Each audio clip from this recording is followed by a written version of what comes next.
Oh, sir, I see you enjoyed the fantasy movie D&D movie, but may I suggest you watch the lesser known but superior cult classic Pathfinder movie? Hey, what's everybody, SkyDefray here, and today we're gonna be blowing up the Earth. I think we did this before, but yeah, the Earth is still standing, so we'll try again. Anyway, how are you guys doing? Welcome to another D&D memes video. Memes.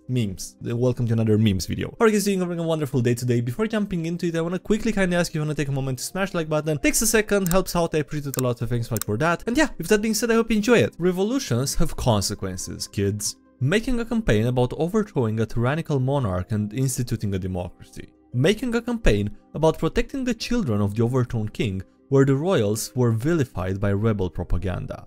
Do them one after the other and watch the players' horror as it dawns on them that they weren't the good guys in campaign 1, and then use the original party as the final boss. When I rolled this, I was really confused. Figured out later why. Rolling d6! Exclamation mark, exclamation mark. 10. If that's 6 factorial, that's a really low roll actually somehow. Like, I don't even know how you get that. Okay, so 6 factorial is 720, and like rolling a 10 out of 720, yeah, that's a really bad roll. Who needs persuasion if you can just punch your way in being liked? When the -1 charisma barbarian asks me if he can use his strength modifier for the intimidation roll, after just ripping off the head of the second to last bandit. I'll allow it. It's literally just any full-fledged member of the party controlled by the DM. Get over yourselves. When I find out that half the sub doesn't know what a DMPC actually is. DMPCs are Dungeon Master player characters. Okay, I guess this goes into the discussion, I think from the previous episode, with a lot of people complaining about DMPCs, or I don't know, a few memes mentioning it and complaining about it, I guess, not a lot, but anyway. And people not knowing about that. Okay, alright. Safety tip. Remember, using safety tools like lines and veils makes it easier to cover dark subject matter, not harder. Know the work rules. Hey Linda, do you want to join my D&D group? We don't use safety tools because we never cover any extreme topics. Hello? Human resources? Hey Linda, do you want to play Gubat Banwa? It's a game about war, which can include atrocities like so we always use safety tools to make sure that everyone is comfortable. Oh, you're sweet. Okay, that's an unexpected turn on this meme. That's like reversed basically. Anyway, yeah, if you really want to play a game that has those kinds of things and you know everyone's okay with that, sure. You know, having some sort of safe words, safe tools, whatever, definitely sounds like a good idea in that context. Maybe in other contexts too, but you know, it could also be overkill sometimes.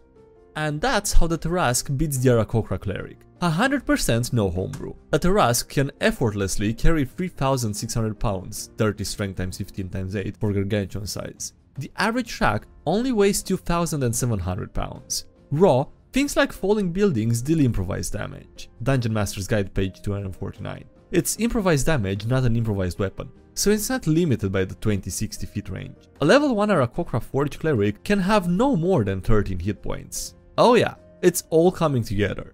Pressure on a scale that you can't imagine. DM. After a long and arduous dungeon crawl, you finally emerge into an enormous room filled with gold. Hell yeah, easy. Dragons. Gold dragons. The DM was not finished with the sentence. They were gold dragons, okay. Well, good luck. April Fools. I told my players to show up for an April Fools themed session. There is no session. When they get here, I'm just going to yell April Fools. Well, that just sounds terrible after people made time to, you know, go play the session. Maybe if you have, you know, something planned, not actually, you know, just send them back home. Maybe that's, you know, more acceptable. The worst part is when they complain about something being too outrageous to be true and not being sure whether I want to fess up about it actually happening. My players raving about creative settings and me just stealing from actual history. I mean, you know, it's improvisation, okay? It's still good. It still counts. D&D out of context can be a trip. I'm playing D&D with pals online. We are very bad at puzzles. Okay, lady statue blocking the door. How do we move her? There has to be clues. Is that blood? I can use my goblin senses to find out. My girlfriend can only hear my end of the game. I sniff the lady's fingers. Did I solve? Oh, you, I nibble her fingers. I bite her hand off. Rakshasa art over the years. D&D's aesthetic across the years. Rakshasa. First edition. Please allow me to introduce myself. I'm a cat of wealth and taste. Second edition. Khajiit no longer has wares because Khajiit is retired. Third edition. Not as much artistic flair, but holy is that a f***ing Demilich impaled on a stake? 4th edition. Decimates your party without a sweat and then uses Boblin's skull as a chalice to drink your tears. 5th edition. Still looks cool, but also looks like he's going to pat your head and give you a worders. Evil species is a good trope, actually. Evil species are boring.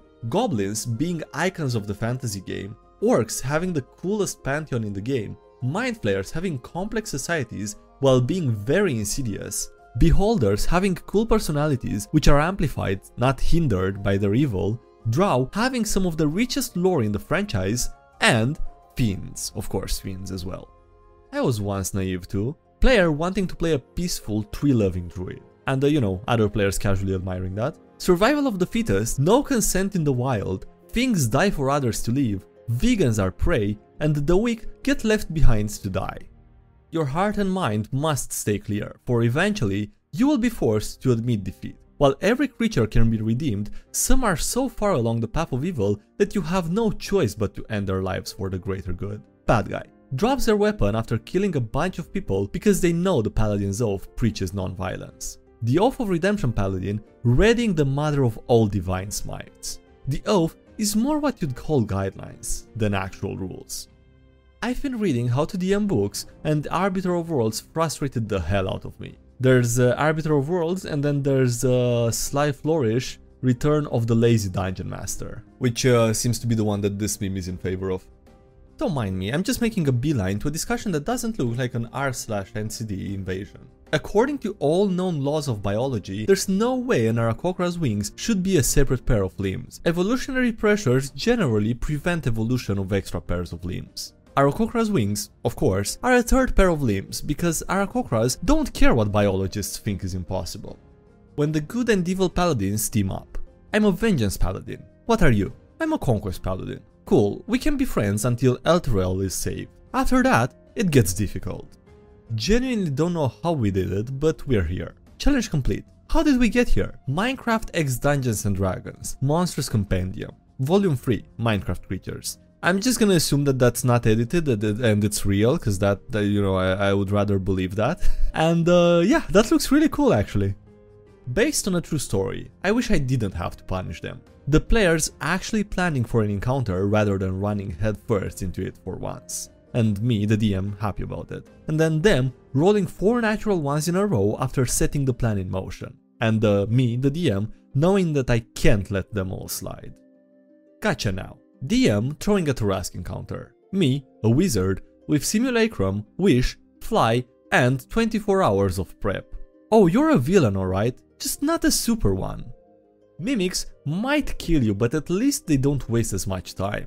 I love trustworthy and honest quest givers. I wanna not get gotcha'd by the DM with it turning out that I was working for the big bad evil guy, or because I didn't waterboard every person who ever asked me to pass the salt or something. I'm all for overthrowing monarchies, but maybe turn down the enthusiasm for the morally questionable parts. When the players start talking about how enthusiastic they are to kill the deposed monarchs as kids and how they deserve it. Guys, could you lighten up a little? Just a little bit. Just, you know, take a step back. Just maybe stop at the kids, or, you know, before them. My message in the D&D Discord this morning. Good morning all. I've been doing some prep and research for D&D, and I've decided that we need to make some nerfs and buffs to the core rules. Mel, smite attacks will now use D2s instead of D8s. Tobias, the weight of your gauntlets is massive and reduce your speed by half, and you can no longer run on walls. Percy, all revive spell now require a real-life Venmo payment of $29.99 or a monthly insurance subscription of $15.99.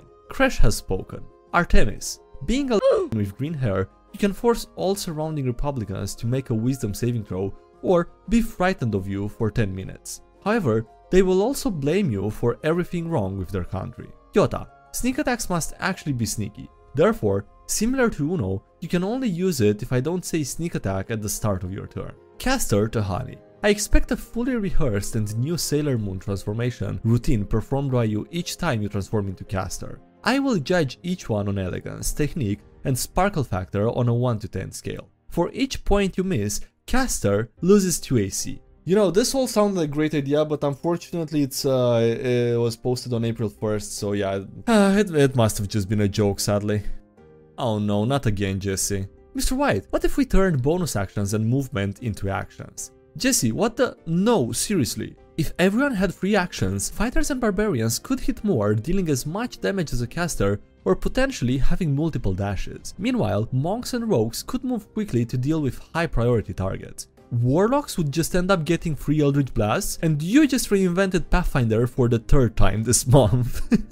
Well, that's just great, because this was posted at the start of the month, and this is the 3rd time that the Pathfinder has been reinvented on the subreddit for the month of April already. So, you know, that's great. It's probably been 10 times at this point, by the point you're seeing this video.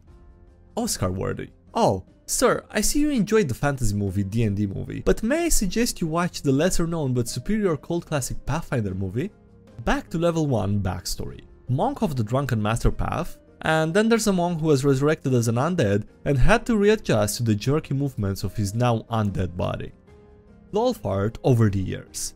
D&D's aesthetic across the years. Lolf. First edition. I'm dummy thick and the clapping of my abdomen cheeks keeps driving my followers to madness. 2nd edition. Legs like them and the like pow. 3rd edition. Artist was this close to giving her Harley Quinn pigtails. 4th edition. TPK time. And then 5th edition. What you get when you submit hippie serial killer riding a xenomorph facehugger as a prompt for AI art.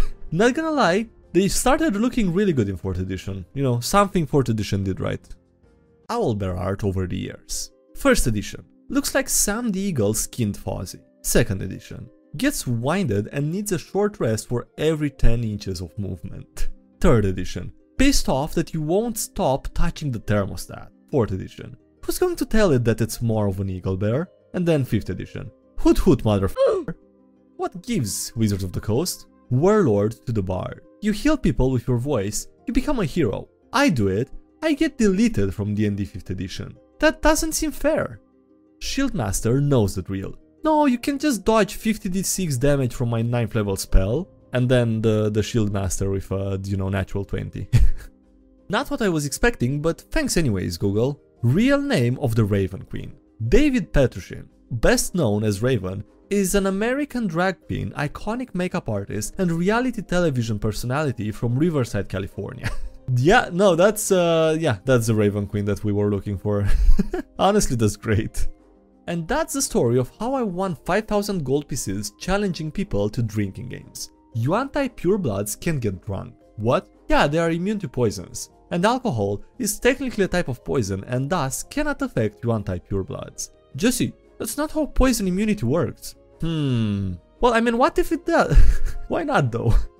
New meme formats incoming? The same old meme formats, I sleep. New D&D meme formats from the D&D movie, real Paladin. So I'm evil because I don't like torture? Okay. We slaughter all the adult goblins and nobody bats an eye. I smite the children to spare them the misery of starving and everyone loses their minds. Foolished by the DM's laziness. Foolish? Fooled? Anyway. Learn the identify spell in case we find a magical item. We found a magical item, so I use identify to know what the item does. The DM didn't create a description for the item yet. Was that what he told you when you tried to use identify? That's interesting decision by the DM instead of just making something up on the spot, I don't know. At least they didn't do the Phandelver Goblin ambush, just watched the D&D movie. It was a bold decision to have the trailer characters all get killed in 5 minutes by a wild magic fireball, but I can respect it. And yeah, alright, on that note, that's me for today's video, so thank you so much for watching, I hope you enjoyed. Don't forget to leave a like if you did and subscribe for more if you haven't already. Also a huge thank you to everyone supporting the channel on Patreon as well as YouTubers channel members, I appreciate it a lot, so thanks so much for those. Links below to those if you wanna consider supporting the channel further. Also links to the subreddit, Discord, any other social media, and yeah, that's it. Thanks for watching, I'll see you next time. Bye.